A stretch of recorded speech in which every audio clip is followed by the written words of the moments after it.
তো এখন আমি ব্লগটা এখন থেকে শুরু করছি। কালকে রাত্রে মানে এসে আজকে অনেক ভোরে ভোরে এসেছি আমি।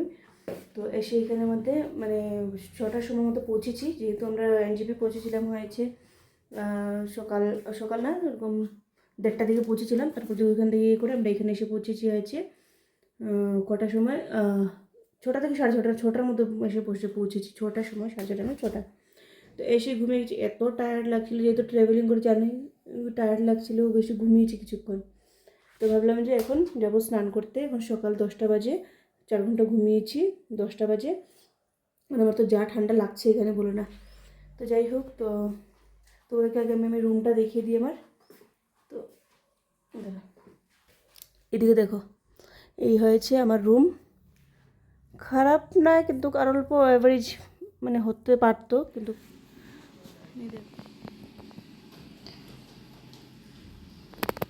দেখতেই পাচ্ছ এই পর্দা। এদিকে আমি ট্রলি এনে রেখেছি, এদিকে আছে টিভি। তো তারপরে দেখো এদিকে রুমগুলো ভালোই ছিল, বেশ ভালোই ছিল। বাস অল্প মানে আমরা যেহেতু সকাল সকাল এসে তেমন একটা রুম খালি ছিল না। আজকের জন্য এখানে দিয়েছে, নেক্সট টাইম নেক্সট আমাদেরকে আরো ভালো রুম দেবে আর কি। যেহেতু প্রথম সকাল সকাল এসেছি, তো রুমটা তো মানে খালি ছিল না, সব ফুল ছিল। এখন তো সিজন পাই, সব দিকে ফুল, মানে গ্যাংটকে অনেক টুরিস্ট আর কি। তারপরে অনেক ভালো ছিল, যেহেতু আমাদেরকে হোটেল ভালোই দিয়েছে, কারণ প্যাকেজটা আমাদের হাই ছিল সেই জন্য আর কি। তো চলো এখন বের হয়ে গিয়ে অল্প। সো এখন রেডি হয়ে গেছি, দেখো স্নান টান করে রেডি। এখন যাবো অল্প বাইরের দিকে যাব, বাইরের দিকে গিয়ে কিছু খাওয়া দাওয়া করবো, যেহেতু কিছু সকাল থেকে কিছু খাওয়া দাওয়া হয়নি, খাওয়া দাওয়া করবো। তো যে সেলফি স্টিকও নিয়ে যাচ্ছি, ব্লগ করবো তোমাদের সাথে, যা যাই করছি পুরো তোমাদের সাথে শেয়ার করবো, সঙ্গে থেকো। আর প্রচুর এখন তো এত ঠান্ডা লাগছে না, এখন জানি না কখন মানে পরে থেকে যদি ঠান্ডা লাগে, তো সেই জন্য স্টলটা নিয়ে নিচ্ছি। আজকে শুধু এমজি রোডই মানে আমরা মানে মল রোডটাই ঘুরবো, আর কালকের থেকেই শুরু করবো আর কি, মানে বাইরে যাবো। আজকের দিনটা শুধু রেস্ট আর কি। তো যেটা এখন যাচ্ছি আমরা মল রোডের দিকে। তো কিছু খাওয়া দাওয়া করবো, যেহেতু সকাল থেকে কিছু খাওয়া দাওয়া করে নিই। আর এখান থেকে বেশি কাছেই, মানে মল রোডের কাছেই আমাদের রুম। তো এখান থেকে যাচ্ছি মল রোডে। মল রোডে গিয়ে কিছু সময় ঘোরাঘুরি করবো, যেহেতু আজকে তো বেরোচ্ছি না কোথাও, সেই জন্য তো কিছুক্ষণ ঘোরাঘুরি করবো, খাওয়া দাওয়া করবো। আর এদিকে দেখি ভালো ভালো ভিউ আসবে, ফটো তুলবো আর কি। আর রাস্তাগুলো দেখতে না পুরো আমাদের শিলংয়ের মতোই, মানে আমার কাছে কিছু এতে ডিফারেন্স মনে হচ্ছে না, যেহেতু আমাদের শিলংয়ের হিলস, সেই জন্য। কিন্তু এখানে তারপরেও একটা ইয়ে আছে যে মানে শিলং থেকে আর অল্প বেশি পাহাড় আর কি। আমাদের শিলংয়ে অল্প কম, এখানে আর অল্প বেশি। আর এখানে ঘরগুলোও কিন্তু একটু অন্যরকম আর কি, মানে রাস্তার রোডের খুব বড় বড় রোড।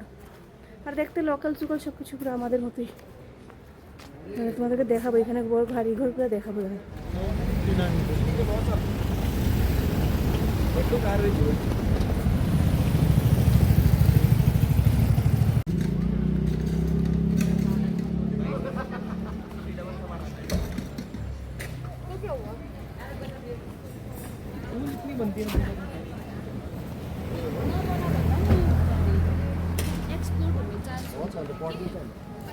Which one?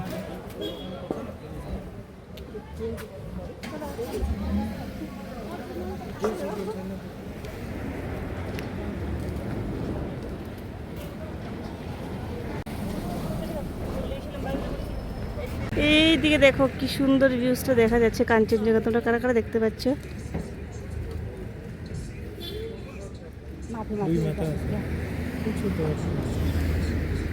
এইদিকে দেখো,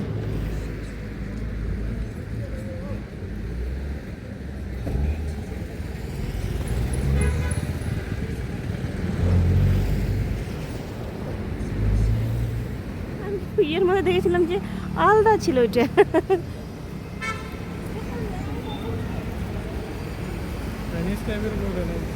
হ্যাঁ, চায়না বোর্ডের সামনে। তো সকাল সকাল আমরা কোনো ব্রেকফাস্ট করিনি, তো চলে এসেছি ব্রেকফাস্ট করতে। কিন্তু এমন একটা ভালো কিছু পাচ্ছিলাম না, এমজি মার্গে মেইন রোডের মধ্যে তো এমন একটা দোকানও খোলেনি। নিচের দিকে ছিলাম, উপরের দিকে যাইনি তখন। তো ভাবলাম যে মোমো খেয়ে নিই, আর কি করবো, এখানে তো মোমো সব জায়গায়, মোমো কিন্তু সব জায়গায় পাওয়া যায় এখানে। তো ভাবলাম যে ব্রেকফাস্টে মোমোই খেয়ে নিই, বাকি কিছু পাচ্ছিলাম না। এখানে কিন্তু খাওয়া দাওয়া তেমন একটা আমার কাছে ভালো লাগেনি, পার্সোনালি আমার কাছে ভালো লাগেনি। এখন অন্যর কাছে কিভাবে লাগে আমি জানি না, কিন্তু আমার কাছে খাওয়া দাওয়ার ইয়েটা কিন্তু একদমই ভালো লাগেনি। মানে কোনো সুবিধা নেই আর কি, সকালের ব্রেকফাস্টের জন্য কোনো ভ্যারাইটিস পাওয়া যায় যে তেমন একটা না, মানে লিমিটেড খাওয়া, লিমিটেড ইয়ে। আর সত্যি বলতে এখানে লিমিটেড হবে যখন অনেক পাহাড়ের উপরে এগুলো আনা নেওয়া, কিন্তু তারপরও বলি আমি খাওয়াটা কিন্তু লিমিটেড রাখা দরকার, কারণ বাইরে থেকে অনেক মানুষ, অনেক রকমের মানুষ আসে। সবাই কিন্তু খেয়ে মানে ইয়ে করতে পারে না আর কি। তো এখানে মানে তুমি যত বড় রেস্টুরেন্টেই যাও না কেন বা যত ছোট রেস্টুরেন্টেই যাও না কেন মানে খাওয়াটা আর কি মানে তেমন একটা ভালো পাওয়া যায় না আর কি। তো মোমো খেলাম, মোমো খেয়ে আমরা নিলাম হয়েছে ফ্রাইড রাইস। একজন নিয়েছিল মোমো, একজন নিয়েছিলাম ফ্রাইড রাইস। তো নিয়ে তো আমরা মানে শেয়ার করে খাচ্ছি। যেহেতু ফ্রাইড রাইসটা তো ভালো হয়নি, ফ্রাইড রাইসটা দেখেই তোমরা বুঝতে পারছো। যেহেতু ফ্রাইড রাইস ছোট ছোট চালের হয় কিন্তু এটা বড় বড় ভাতের ইয়ের মতো ছিল, আমার কাছে এত খাস ভালো লাগেনি আর কি। তো দেখো তারপর দিকে চলে যাচ্ছি এখন আমরা এমজি মার্গের উপরের দিকে যাবো। নিচ দিকটা ঘুরে ঘুরে যাচ্ছিলাম। প্রথমে এমজি মার্গটা মানে এসেই ভাবছিলাম যে ঘুরে নেবো। তো কালকে সকালবেলা উঠে মানে সকালবেলা পৌঁছেছি, তারপরে ঘুম থেকে উঠলাম, তো ভাবলাম যে আগে এমজি মার্গটা ঘুরে নিই, তারপর না হয় বাকিগুলো, কারণ অন্যদিকে ঘুরতে গেলে পরে এমজি মার্গটা ঘোরা হবে না। আর মেন তো গ্যাংটক আসলে এমজি মার্গ ঘুরলাম না তাহলে তার কি করে হবে, তাই না? তো এই খুবই সুন্দর জায়গা, ওই অল্প জায়গাটা মানে এমজি মার্গের এরিয়াটাই মানে যেরকম আমাদের পুলিশ বাজার যেরকম একটা মেন সেন্টার সেরকমই আর কি। তো জায়গাটা বেশ সুন্দরই আছে। এখানে আবার রাস্তা ক্রস করার জন্য কিছুক্ষণের মধ্যে মধ্যে এরকম একটা ব্রিজ দেওয়া আছে দেখো। এখানে দেখা যাচ্ছে ওইখানে দূরেও দেখতে পাচ্ছ মানে সব দিকে আর কি এরকম ভাবে ব্রিজ দেওয়া থাকে যে এই পার থেকে ওই পারে যাওয়ার। সেই জন্য রাস্তায় কোনো ব্লকও হয় না আর কি। তো এমজি মার্গে পৌঁছে গেছি আমরা, এই হয়েছে মেন এমজি মার্গ। তো এই যে জায়গাটা আমি না অনেক ভিডিওতে দেখেছি, অনেক ফটোতে দেখেছি, আমার কাছে খুব ভালো লাগতো ওই জায়গাটা। কখনো ভাবতাম যে যাবো যাবো এরকম আর কি। তো ফাইনালি চলে এসেছি, খুবই ভালো লাগছিল, সূর্যের আলো ছিল, কারণ ঠান্ডা অনেক, সূর্যের আলো যদি না থাকে তাহলে তো অনেক কষ্ট হবে। তারপরে কিছুক্ষণ হাঁটাহাঁটি করলাম, খুবই নিট এন্ড ক্লিন, তোমরা নিচ দিকটা দেখলে বুঝতে পারছো যে খুবই নিট এন্ড ক্লিন।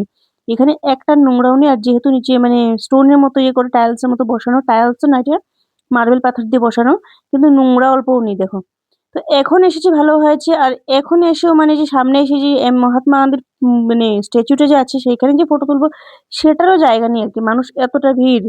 আর বিকেল বেলা আসতে হচ্ছে সেই জন্য আমি তেমন একটা এখানে ফটো তুলিনি, কারণ বিরক্তি লাগে মানে একটা ফটো তুলতে গেলে পিছন দিকে মানে কেউ না কেউ এসে যাচ্ছে, মানে এতটা ভিড় আর কি এখানে। এখন সিজন ওয়াইজ বলে না কি আমি জানি না, কিন্তু মানে দাঁড়িয়ে যে ফটো তুলবো মানে ভিড়ের জন্য ইয়ে হয় না।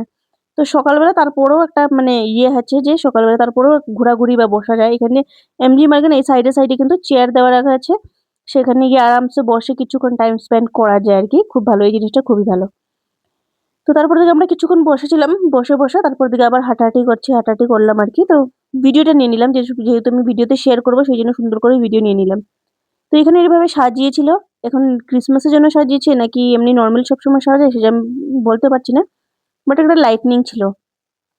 তো প্রথমে আমি ভেবেছি হয়তো ক্রিসমাসের জন্য সাজিয়েছি, তখন জানি না, আমি কি বলতে পারছি না। তো যাই হোক, তারপর দেখো আমরা মানে হাঁটাহাঁটি করছি আর কি। আর এমজি মার্গ জায়গাটা আমার কাছে মানে একটা খুবই ভালো লাগার জায়গা ছিল, যেহেতু অনেকদিন থেকে আমি দেখি ভিডিওতে, আমার কাছে এমজি মার্গটা দেখে খুবই ভালো লাগতো যে যাবো যাবো। তো ফাইনালি চলে এসেছি, এক্সপিরিয়েন্সটা ভালোই ছিল। কিছুক্ষণ ঘোরাঘুরি করতে করতে এখন আমরা চলে যাচ্ছি আর কি। তো এই যে আরেকটা ব্রিজ, ওই যে সামনে ব্রিজটা দেখাচ্ছে ওইখান থেকে আগে গিয়েছিলাম, আর এখানে হচ্ছে এই ব্রিজ দিকে যাচ্ছি আর কি। তো এদিকে একটা সিস্টেম ভালো আর কি, যে এই পার থেকে ওই পারে যেতে হলে তোমার ইয়ে করতে হবে, ব্রিজের উপর দিয়ে যেতে হবে, তো কোনো জ্যাম বা কোনো ট্রাফিক এরকম কিছু নেই আর কি। তো দেখো কেমন লাগছে, খুবই ভালো লাগছে না? খুবই পাহাড়ি জায়গা, আর রাস্তাগুলো দেখতে খুবই সুন্দর। তোমাদের কাছে কেমন লাগছে ভিডিওটা কিন্তু অবশ্যই কমেন্ট করে জানিও, হ্যাঁ। আমার কাছে তো সেই ভালো লাগছে আর কি, বলে লাভ নেই। তো আমি ফ্রন্ট ক্যামেরা দিয়ে ভিডিও করলেই দেখো মানে ঝাপসা আসছে, যেহেতু ফ্রন্ট ক্যামেরা আমার মানে ক্যামেরাটার মধ্যে টেম্পার গ্লাস আমার কভার হয়ে গেছে, সেই জন্য ফ্রন্ট ক্যামেরাটা মানে অল্প ঝাপসা এসে যায়, রোদের আলোতে স্পেশালি ঝাপসা আসে আর কি। আর ব্যাক ক্যামেরাতে ভালো আসে। এইটা তো যদি মানে আমি যে টেম্পার গ্লাসটা লাগিয়েছি না ক্যামেরাটাকে কভার করা, এটা সেই জন্য এটাতে ফ্রন্ট ক্যামেরা করলে অল্প একটা ঝাপসা ঝাপসা মানে ভাব আসে আর কি। তারপরে আস্তে আস্তে এখানে দেখলাম যে এদিকে দেখো একটা কি ঠাকুর আমি বুঝতে পারলাম না, ইন্দ্র ঠাকুর, হয়তো ইন্দ্র ঠাকুর হবেন, ঘোড়া নিয়ে ইয়ে আর কি। তো দেখলাম এখানে আবার মন্দির আছে, অনেকগুলো মন্দির দেখেছি, বুদ্ধিস্ট মনিস্ট্রি মন্দির এগুলো দেখেছি। তারপরে আমরা এসে গেছি খেতে। খাওয়ার মধ্যে এই লাঞ্চটা আমার কাছে একদমই ভালো লাগেনি, কারণ মানে এই হোটেলের খাওয়াটা একদমই ভালো লাগে না আর কি। ডাল ছিল, ভাজা ছিল, নিরামিষ মানে টেস্ট ছিল না। তো মাছটাও দেখতেই পাচ্ছ যেহেতু সর্ষে দিয়ে একদম মানে লাল লাল হয়ে গেছে আর কি। তো কিছু করার নেই, খেতেই হবে। তারপরে আজকের দিনটা আর কি খাওয়াটা বেশি নি, আজকের দিনটা আমাদের এমজি মার্গে থাকবো, যেহেতু সকাল সকাল এসেছি, সঙ্গে সঙ্গে যদি আমরা টুরিস্টের জন্য আবার মানে বাইরে যাওয়ার জন্য রেডি হয়ে যায় তাহলে তো অনেক কষ্ট হবে আর কি আমাদের। তো সেই জন্য ভাবছি যে না, যে কি আজকের দিনটা না হয় মানে ওইখানে এমজি মার্গে ঘোরাঘুরি করি, কারণ আমরা নর্থ সিকিম যাবো। তো নর্থ সিকিম গেলে কি হবে যে আমাদের সকাল 8টার মধ্যে মধ্যে বেরো যেতে হবে। সকাল 6টায় এসে পৌঁছেছি, আর 8টার সঙ্গে সঙ্গে যদি আমরা বের হয়ে যাই তাহলে কিরকম করতে পারে ভাবো, রাত্রে পুরো মানে যে ট্রাভেলিং করে এসে তো বুঝতেই পারছো টায়ার্ড লেগে যায় অনেকটা। তো তারপরে আর কি, তো ভাবলাম যে আজকের দিনটা রেস্ট করি, তারপর না হয় কালকে থেকে নর্থ সিকিম দিকে রওনা দিব। তো খাচ্ছিলাম, খেয়ে খেয়ে কথা বলছিলাম, ব্যাস এই আর কি। তো আজকের ব্লগটা লম্বা করছি না, আজকে এমজি ম্যাক মানে সকালের ভিডিও তোমাদেরকে দেখিয়ে দিয়েছি, আর নেক্সট ব্লগে দেখাবো রাত্রের ভিডিও, আমরা রাত্রে কি কি করলাম না করলাম, মানে এমজি ম্যাকে কি কিছু শপিং টপিংও করেছি সেগুলোর ভিডিও দেখাবো আর কি।